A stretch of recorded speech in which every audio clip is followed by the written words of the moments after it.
ଜୀବନର ବ୍ୟସ୍ତତା ଭିତରୁ ସମୟ ବାହାର କରି କିଛି ଦିନ ନିଜର ଚରାଚରିତ ଜୀବନଶୈଳୀରୁ କିଛି ଅଲଗା କରିବାର ମଜା ଅତି ନିଆରା।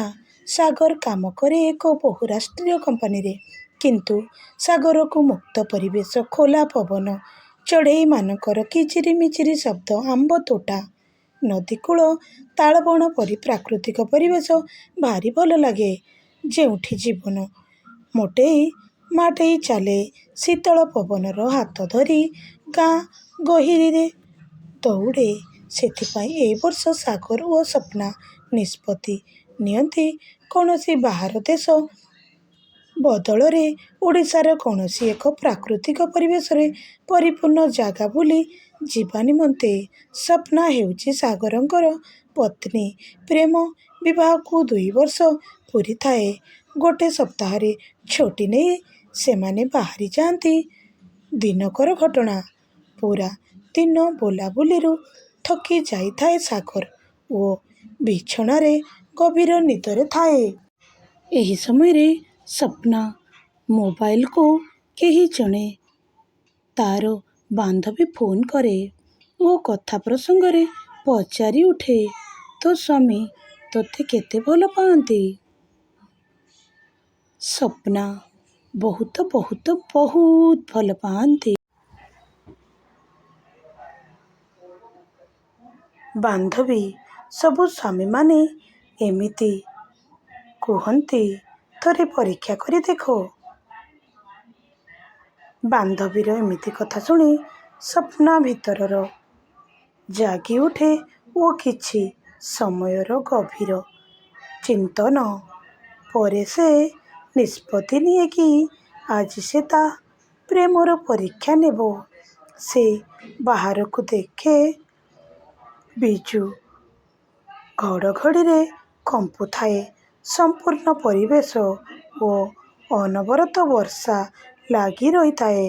କାହାକୁ ଏକ ସୁବର୍ଣ୍ଣ ସୁଯୋଗ ଭାବି ସେ ସାଗରକୁ ନିଦରୁ ଉଠାଏ ଓ ଅଳି କରିବା ଭଙ୍ଗୀରେ କହି ଚାଲେ, ଏ ଶୁଣୁଛ, ମୋର ଏବେ ଜିଲାପି ଓ ବରା ଖାଇବାକୁ ବହୁତ ମନ ହେଉଛି।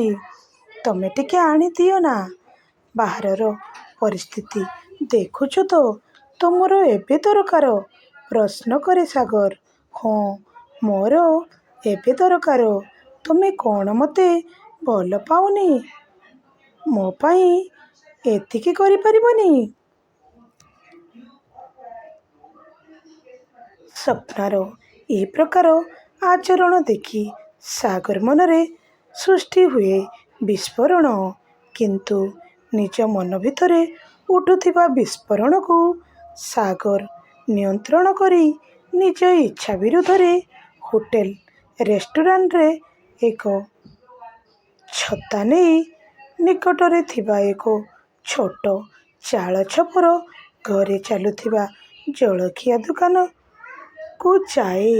ଏ ଦୋକାନରୁ ଚଳାନ୍ତି ସୁର ମଉସା। ମଉସା ଭାରି ମଜାଳିଆ ଲୋକ। ସାଗର ପ୍ରଶ୍ନ କରେ, ମଉସା, ବରା ଓ ପିଆଜି ଅଛି କି? ମଉସା ଉତ୍ତର ଦିଅନ୍ତି, ବିଜୁଳି ମାରୁଛି, ଭିତରକୁ ଚାଲି ଆସ, ମୁଁ ଗରମ ଗରମ ବନେଇ ଦେବି, ନେଇଯିବୁ। ଏ କଥା ଶୁଣି ସାଗର ଦୋକାନ ଭିତରକୁ ଯାଏ। ଅନବରତ ବର୍ଷା ଯୋଗୁଁ ବାହାରର ତାପମାତ୍ରା ବହୁତ କମିଯାଇଥାଏ। କିନ୍ତୁ ଦୋକାନ ଭିତରେ ଜଳୁଥିବା ଆଞ୍ଚ ଯୋଗୁଁ ଭିତର ପରିବେଶ ଉଷ୍ମ ଥାଏ। ସୁର ମଉସା କହି ଚାଲନ୍ତି, ଏ ଅଦିନିଆ ବର୍ଷା ଯୋଗୁଁ ବେପାର ଆଜି ପୂରା ନଷ୍ଟ। କିଏ ଜାଣେ ଲଘୁଚାପ ହୋଇଛି କି କ'ଣ? ଏମିତି ଅନେକ କିଛି। ଢିଙ୍କିଶାଳରୁ ଢେଙ୍କାନାଳ ପର୍ଯ୍ୟନ୍ତ କହୁ କହୁ ମଉସା ପଚାରି ବସନ୍ତି, ବାବା, ତୁମକୁ ଦେଖିଲେ ଲାଗୁଛି ତମେ ବିବାହିତ। କମ୍ ବୟସରେ ବାହା ହୋଇଯାଇଛ। ପ୍ରେମ ବିବାହ କି? ସାଗର ସହମତିରେ ମୁଣ୍ଡ ଟୁଙ୍ଗାରେ ଓ ପ୍ରଶ୍ନ କରେ, କିନ୍ତୁ ମଉସା ଆପଣ କେମିତି ଜାଣିଲେ ମୁଁ ବିବାହିତ? ସୁର ମଉସା ମୁରୁକି ହସି ଉତ୍ତର ଦିଅନ୍ତି। ଆଉ କ'ଣ ବାବା, ଏତେ ବଡ଼ ଝଡ଼ ବର୍ଷାରେ ତୁମ ମା ତୁମକୁ ଏଠିକି ବରା ଜିଲାପି ପାଇଁ ପଠାଇଛନ୍ତି? ଏତିକିବେଳେ ଗୋଟିଏ ମୋଡ଼କରି ଶବ୍ଦ ହେଲା। ସାଗରର ହୃଦୟଟା ବୋଧେ ଭାଙ୍ଗିଗଲା। ସୁର ମଉସା ସେ ଶବ୍ଦ ଶୁଣିପାରିଲେ କି ନାହିଁ କେଜାଣି। କେହି ଜଣେ ଓଡ଼ିଆ ଦାର୍ଶନିକ କହିଥିଲେ, ଭଙ୍ଗା ହୃଦୟ ଦିନେ ନା ଚୂଡ଼ି ହୋଇଯାଏ, ଖାଲି ଯାହା ଦାଗ ଟିକେ ଜଣେ ପଡ଼େ। ଅନେକ ଜାଗାରେ ସେ ଦାଗ ବି ଜଣାପଡ଼େନି।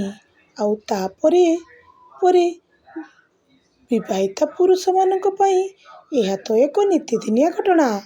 ସାଗରର ଭଙ୍ଗା ହୃଦୟ ବୋଧେ ସେଇ ନ୍ୟାୟରେ ଯୋଡ଼ି ହୋଇ ଯାଇଥିଲା।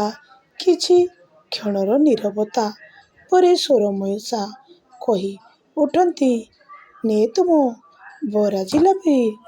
ସୁର ମଉସାଙ୍କୁ ତାଙ୍କ ପାଉଣା ଦେଇ ହାତରେ ଦୁଇଟି ପୁଡ଼ିଆ ଧରି ସାଗର ଫେରିଆସେ ହୋଟେଲ କକ୍ଷକୁ। ସାଗର ହାତରେ ଖାଦ୍ୟ ପୁଡ଼ିଆ ଦେଖି ସ୍ୱପ୍ନା ବହୁତ ଖୁସି ହୁଏ ଓ କହିଯାଏ, ମୋର ବରା ଜିଲାପି ଖାଇବାର କୌଣସି ଇଚ୍ଛା ନଥିଲା। ମୁଁ ଖାଲି ଦେଖିବାକୁ ଚାହୁଁଥିଲି ତମେ ମୋତେ କେତେ ଭଲ ପାଅ।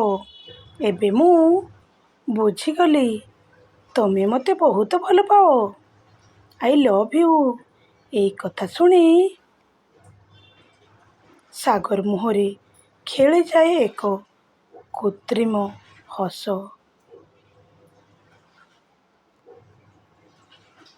ଯିଏ ଆଖି ବନ୍ଦ କରି ଭଲ ପାଏ ସେ ହେଉଛି ପ୍ରେମିକା। ଯିଏ ଆଖି ବନ୍ଦ ହେବା ପର୍ଯ୍ୟନ୍ତ ଭଲ ପାଏ ସେ ହେଉଛି ମା। ଯଦି ଏ ଛୋଟିଆ ଷ୍ଟୋରିଟି ଆପଣମାନଙ୍କ ମନକୁ ଛୁଇଁଥିବ ତାହେଲେ ଲାଇକ୍, ସେୟାର, ସବସ୍କ୍ରାଇବ୍ କରିବାକୁ ଜମା ବି ଭୁଲିବନି। ମୁଁ ଆସିବି ଆଉ ଗୋଟିଏ ସୁନ୍ଦର ଷ୍ଟୋରି ନେଇ। ଏତିକିରେ ମୋତେ ବିଦାୟ ଦିଅନ୍ତୁ। ରହୁଛି। ଜୟ Jagannath. Bye bye. Take care. ଆଶା କରୁଛି ସମସ୍ତେ ଭଲରେ ଥିବେ।